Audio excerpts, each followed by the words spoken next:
তব কথামুতাং তপ্তজীবনম কবিভিড়িতং কল্পস্যাপহম শ্রবণমঙ্গল শ্রীমতদাততম ভুবি গিনন্তি যে ভুরিদা জনা। ঠাকুর ও মায়ের চরণে শতকোটি প্রণাম জানিয়ে আজকের পাঠ আমরা শুরু করছি। আজ আমরা পাঠ করব ত্রয়োদশ খণ্ডের পঞ্চম পরিচ্ছেদ, গৃহস্থাশ্রম কথা প্রসঙ্গে নির্লিপ্ত সংসারী। শ্রীযুক্ত মহিমাচরণাদি ভক্তেরা বসিয়া শ্রীরামকৃষ্ণ হরিকথামৃত পান করিতেছেন। কথাগুলি যেন বিবিধ বর্ণের মণিরত্ন, যে যত পারেন কুড়াইয়াছেন। সমস্ত ভক্ত তো জুটেছেন এবং মহিমাচরণও সেখানে আছেন। ঠাকুর হরিকথা বলছেন, সমস্ত ভক্ত যেন সেই হরিকথা অমৃত বলে পান করিতেছেন। যেন চারিদিকে বিভিন্ন মণিরত্ন ছড়ানো আছে, যে যেমন করে পারছেন সেগুলা কুড়িয়ে নিচ্ছেন। কোচড় পরিপূর্ণ হয়ে গেছে, এত ভার বোধ হচ্ছে যে উঠা যায় না। ক্ষুদ্র ক্ষুদ্র আধার আর ধারণা হয় না। সৃষ্টি হইতে এ পর্যন্ত যত বিষয়ে মানুষের হৃদয়ে যত রকম সমস্যা উদয় হয়েছে, সমস্ত সমস্যা পূরণ হইতেছে। ঠাকুর যে অমৃত কথা বলছেন, সেই অমৃত কথা শ্রবণ করে মানুষের মধ্যে বা ভক্তদের মধ্যে এমন ভাবের উদয় হয়েছে, সেটা মনে হচ্ছে যে সৃষ্টি থেকে আজ পর্যন্ত মানুষের হৃদয়ে যত রকম সমস্যা উদয় হয়েছে, সমস্ত সমস্যার সমাধানের পথ তিনি বলে দিচ্ছেন। পদ্মলোচন, নারায়ণ শাস্ত্রী, গৌরী পণ্ডিত, দয়ানন্দ সরস্বতী ইত্যাদি শাস্ত্রবিদ পণ্ডিতেরা অবাক হয়েছেন। যত সব নামি দামি পণ্ডিতেরা আছেন, তারা অবাক হয়ে ঠাকুরকে শুধু দেখে চলেছেন। দয়ানন্দ সরস্বতী শ্রী রামকৃষ্ণকে যখন দর্শন করেন ও তাহার সমাধি অবস্থা দেখেন, তখন আক্ষেপ করে বলেছিলেন, আমরা এত বেদান্ত কেবল পড়েছি, কিন্তু এই মহাপুরুষে তার ফল দেখিতেছি। আমরা শুধু বইয়ে পড়েছি, কিন্তু উনি সেটা হাতে কলমে দেখিয়েছেন, উনি সেটা অনুভব করেছেন, এবং এটাই তার প্রমাণ। একে দেখে প্রমাণ হলো যে পণ্ডিতেরা কেবল শাস্ত্র মন্থন করে ঘোলটা খান, এরূপ মহাপুরুষেরা মাখনটা সমস্ত খান। যখন দই থেকে মাখন তোলা হয়, মাখনটা তুলে নিলে যে জলটা পড়ে থাকে সেটাকে ঘোল বলে। সে মাখন যে বস্তুটি, দয়ানন্দ সরস্বতী বলছেন, সে মাখনটি ঠাকুর খেয়েছেন, এবং পণ্ডিতেরা তো শাস্ত্রাস্ত্র পাঠ করে তারা খেলেন কি না, যে ঘোলটা পড়ে রইল সেই ঘোলটা। আবার ইংরেজি পড়া কেশবচন্দ্র সেনাদি পণ্ডিতেরাও ঠাকুরকে দেখে অবাক হয়েছেন। ভাবেন কি আশ্চর্য, নিরক্ষর ব্যক্তি এসব কথা কিরূপে বলছেন। ঠাকুর তো পড়াশোনা করেন নাই। সেজন্য কেশবচন্দ্র সেন ভেবেছেন যে ঠাকুর কতটুকু জানেন, কিন্তু যখন ঠাকুরের মুখ থেকে এসব অমৃত ধারা ঝরে পড়ে, তখন তিনি মনে মনে ভাবেন যে তিনি তো একজন নিরক্ষর ব্যক্তি, অথচ তিনি এত সব জ্ঞানের অধিকারী কি করে হলেন? এই যে ঠিক যীশু খ্রিস্টের মতো কথা, গ্রাম্য ভাষা সেই গল্প করে বোঝানো, যাতে পুরুষ, স্ত্রী, ছেলে সকলে অনায়াসে বুঝতে পারে। যিশু যেমন ফাদার ফাদার করে পাগল হয়েছিলেন, ইনি মা মা করে পাগল। শুধু জ্ঞানের অক্ষয় ভাণ্ডার নহে, ঈশ্বর প্রেম কলসে কলসে ঢালে, তবু না ফুরায়। যীশু খ্রিস্ট কি করতেন? তিনি ফাদার ফাদার করে পাগল হয়ে যেতেন। ঠাকুর ঠিক সেই ধরনের মা মা করে পাগল হয়ে যান। ঠাকুরের যে জ্ঞানের ভাণ্ডার, সে ভাণ্ডার শেষ হবার নয়, অফুরন্ত ভাণ্ডার, অক্ষয় সে ভাণ্ডার। তার যে ঈশ্বর প্রেম, সে ঈশ্বর প্রেমেও অফুরন্ত, সে কখনো ফুরায় না।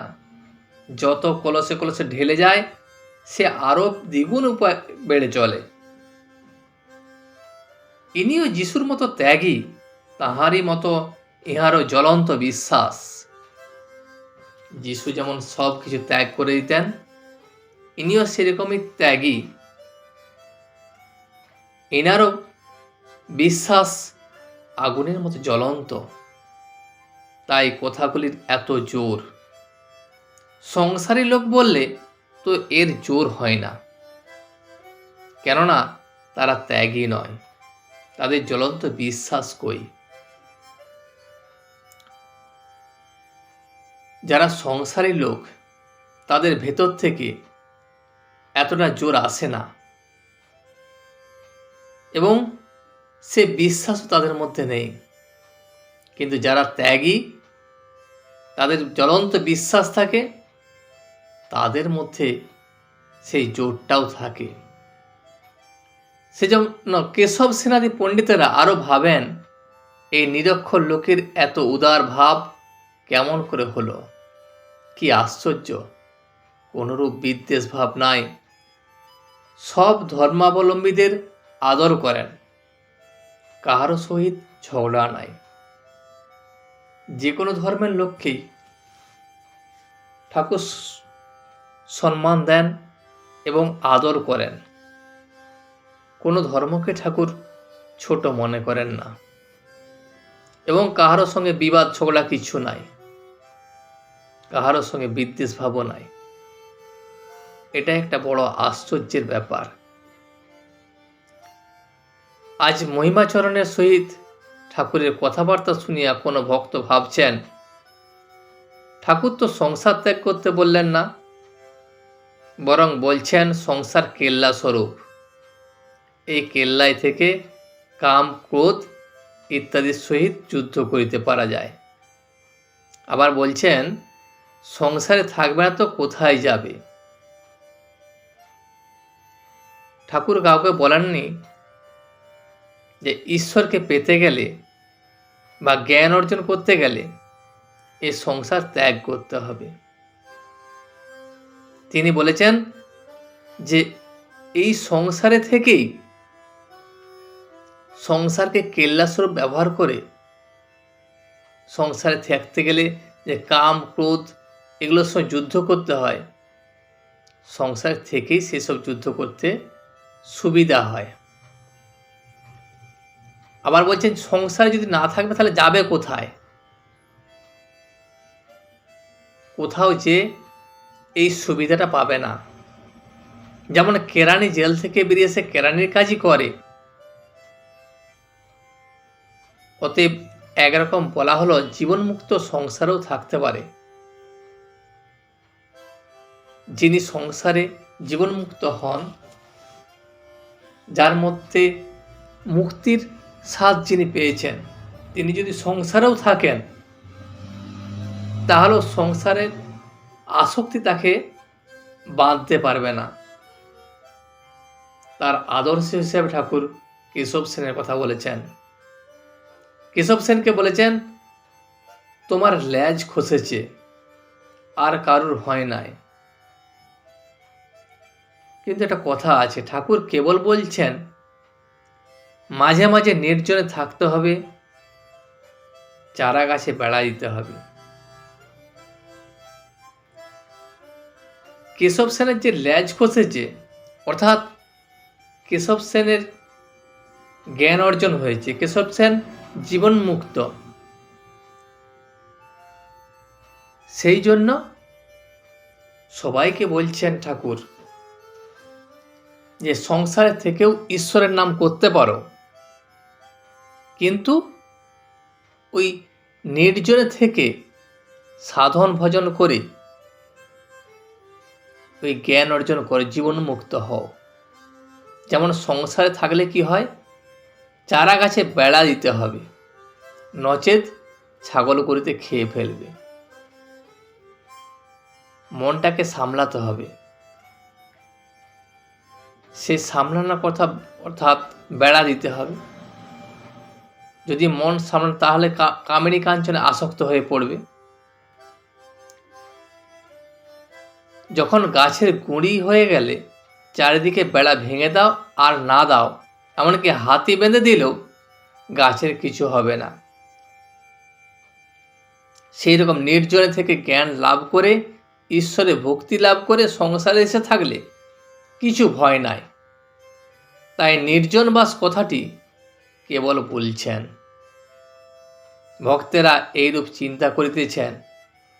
শ্রী রামকৃষ্ণ কেশবের কথার পর আর দু একটি সংসারী ভক্তের কথা বলিতেছেন।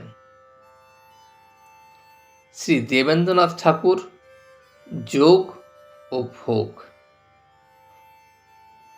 ঠাকুর মহিমাচরণকে বলছেন, আবার সেজবাবুর সঙ্গে দেবেন্দ্র ঠাকুরকে দেখতে গিয়েছিলাম। সেজবাবুকে বললাম, আমি শুনেছি দেবেন্দ্র ঠাকুর ঈশ্বর চিন্তা করে, আমার তাকে দেখবার ইচ্ছা হয়। তখন সেজবাবু বললে, আচ্ছা বাবা, আমি তোমায় নিয়ে যাব। আমরা হিন্দু কলেজে এক ক্লাসে পড়তাম, আমার সঙ্গে বেশ ভাব আছে। সেজবাবুর সঙ্গে অনেকদিন পর দেখা হলো। দেখে দেবেন্দ্র বললে, তোমার একটু বদলেছে, তোমার ভুঁড়ি হয়েছে। সেজবাবু তখন আমার কথা বলল, ইনি তোমায় দেখতে এসেছেন, ইনি ঈশ্বর ঈশ্বর করে পাগল। আমি লক্ষণ দেখবার জন্য দেবেন্দ্রকে বললাম, দেখি গা তোমার গা। দেবেন্দ্র গায়ে জামা তুললে দেখলাম গৌর বর্ণ, তার উপর সিঁদুর ছড়ানো। দেবেন্দ্রের চুল পাকে নাই। আমি সেজবাবুর সঙ্গে দেবেন্দ্র ঠাকুরকে দেখতে গিয়েছিলাম। আমি শুনেছিলাম দেবেন্দ্র ঠাকুর ঈশ্বর চিন্তা করে, সেই জন্য দেবেন্দ্র ঠাকুরকে আমার দেখতে ভারী ইচ্ছা হলো। আমি সেজবাবুকে সে কথা বলতে সেজবাবু আমাকে বললেন যে আমরা এক ক্লাসে পড়তুম এবং দেবেন্দ্রের সঙ্গে খুব ভাব আছে আমার, চলুন আমি আপনাকে নিয়ে যাব। আমি গিয়ে তাকে দেখলাম এবং দেখে আমি ভাবলাম যে ইনি দেবেন্দ্র লক্ষণ কি আছে।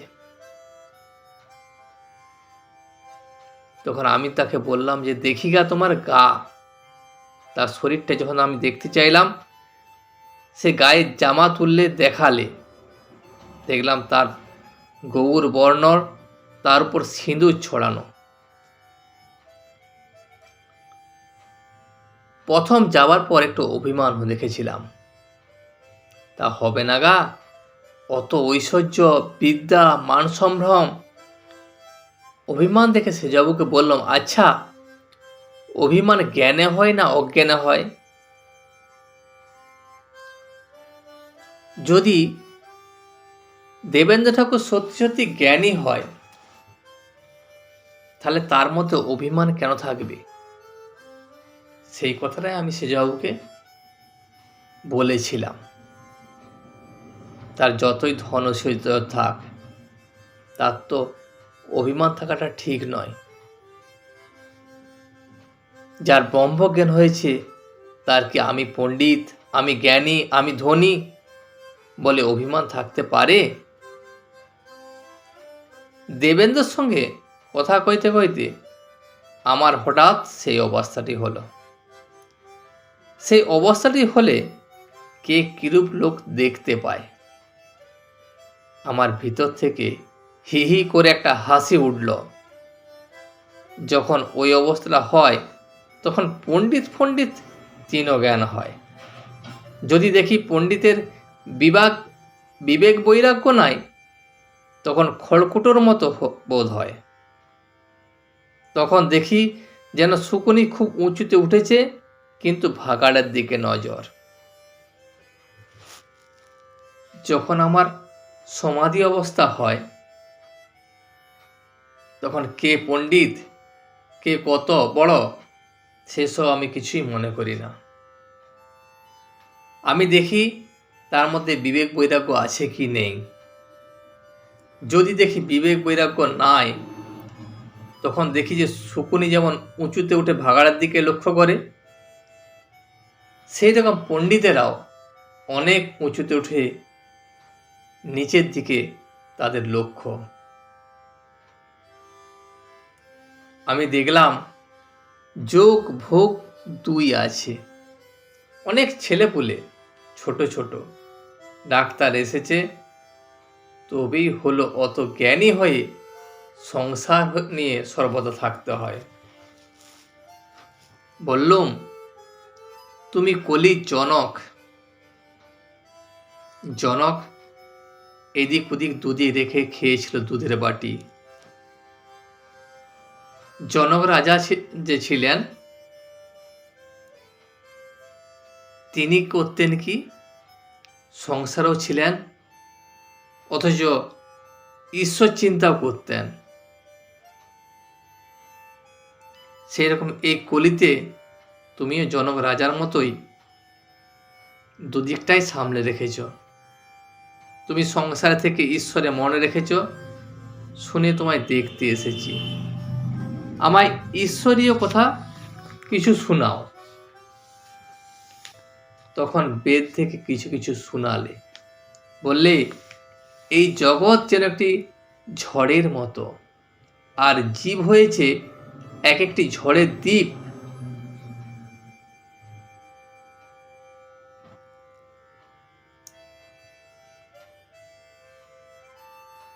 আমি এখানে পঞ্চবটিতে যখন ধ্যান করতাম, ঠিক ওই রকম দেখেছিলাম।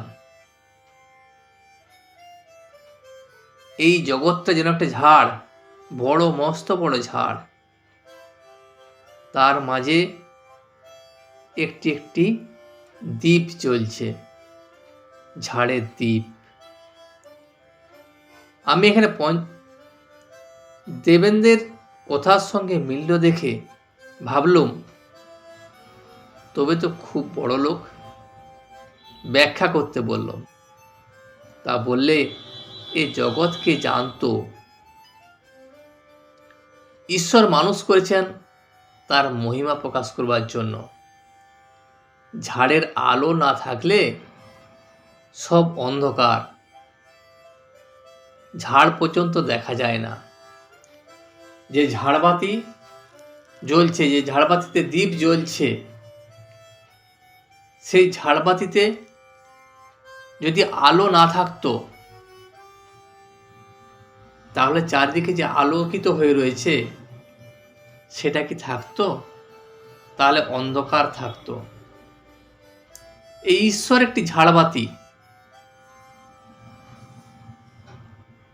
সেই ঝাড়বাতিতে দ্বীপ জ্বালিয়ে ঈশ্বর চারদিকে আলোকিত করে রেখেছেন।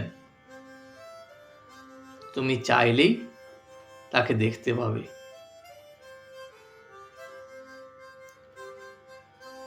যদি আলো না থাকে, তাহলে চারদিকে অন্ধকার, ঝাড়বাতিটা পর্যন্ত দেখা যায় না। ব্রাহ্ম সমাজে অসভ্যতা। কাঁপতেন ভক্ত গৃহস্থ। অনেক কথাবার্তার পর দেবেন্দ্র খুশি হয়ে বললে, আপনাকে উৎসবে আসতে হবে। আমি বললাম, সে ঈশ্বরের ইচ্ছা। আমি তো এই অবস্থায় দেখছো, কখন কিভাবে তিনি রাখেন। আমি তো সবসময় স্বাভাবিক অবস্থায় থাকি না। যদি ঠিক থাকি, যদি ঈশ্বরের ইচ্ছা হয়, তাহলে ঈশ্বরই আমাকে নিয়ে আসবেন। দেবেন্দ্র বললে, না, আসতে হবে, তবে ধুতি আর উড়ুনি পরে এসো। তোমাকে এলোমেলো দেখে কেউ কিছু বললে আমার কষ্ট হবে। আমি বললাম, তা পারবো না, আমি বাবু হতে পারবো না। দেবেন্দ্র, সেজবাবু সবাই হাসতে লাগলো। তার পরদিনই সেজবাবুর কাছে দেবেন্দ্রের চিঠি এলো, আমাকে উৎসব দেখতে যেতে বারণ করেছে। বলে অসভ্যতা হবে, গায়ে উড়ুনি থাকবে না।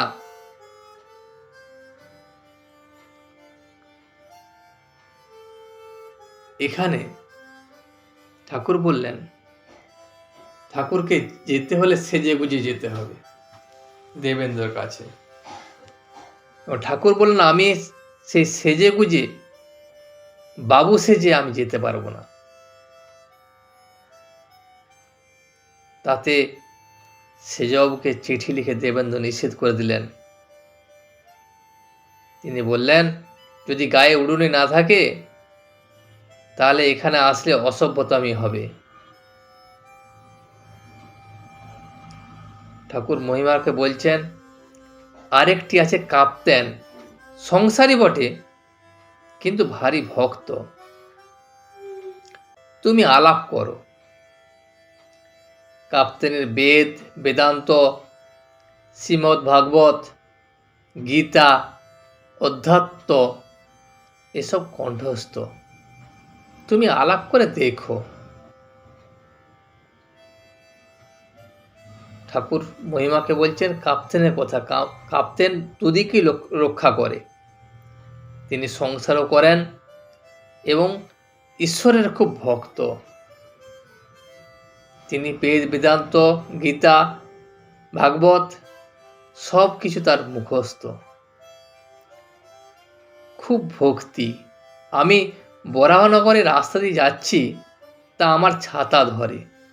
ওর বাড়িতে লয়ে গিয়ে কত যত্ন, বাতাস করে, পা টিপে দেয় আর নানা তরকারি করে খাওয়ায়। আমি একদিন ওর বাড়িতে পায়খানায় বেহুঁশ হয়ে গেছি। ও তো অত আচারী, পায়খানার ভিতর আমার কাছে গিয়ে পা ফাঁক করে বসিয়ে দেয়। অত আচারী ঘৃণা করলে না। কাপ্তেনের অনেক খরচা। কাশিতে ভাইরা থাকে, তাদের দিতে হয়। মাগ আগে কৃপণ ছিল, এখন এত বিব্রত হয়েছে যে সব রকম খরচ করতে পারে না। কাপ্তেনের পরিবার আমায় বললে যে সংসার ওর ভালো লাগে না, তাই মাঝে বলেছিল সংসার ছেড়ে দেব। মাঝে মাঝে ছেড়ে দেবো করতো। কাপ্তেন যেমন ভক্ত, কাপ্তেনের স্ত্রীও তেমন ভক্ত। সেও মাঝে মাঝে আমাকে বলতো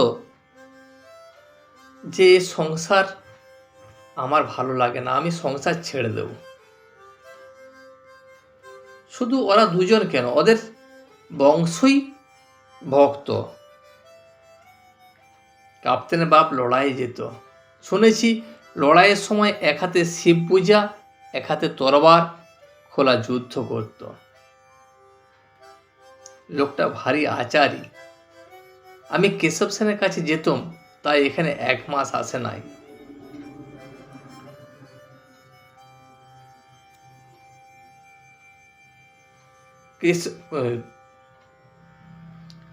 কাপ্তেন লোকটা আচার বিচার মানে। আমি যখন কেশব সেনের কাছে যেতাম, সেই জন্য সে রাগ করে আমার কাছে আসেনি। তিনি বলেন কেশব সেন ভ্রষ্টাচার, ইংরেজদের সঙ্গে খায়, ভিন্ন জাতে মেয়েদের বিয়ে করেছে, জাত নাই। আমি বললাম আমার সেসবের দরকার কি? কেশব হরিনাম করে দেখতে যায়, ঈশ্বরীয় কথা বলে, আমি শুনতে যাই। আমি কুলটি খাই, কাঁটায় আমার কাজ কি? কেশব কি করছে, কি করেছে, আমার এত জানার দরকার নাই। তার কাছে শুধু আমি হরিনামের কথা শুনতে যাই এবং ঈশ্বরীয় কথা শুনতে যাই। তবু আমায় ছাড়ে না, বলে তুমি কেশব সেনের ওখানে কেন যাও? তখন আমি বললাম একটু বিরক্ত হয়ে, আমি তো টাকার জন্য যাই নাই, আমি হরিনাম শুনতে যাই।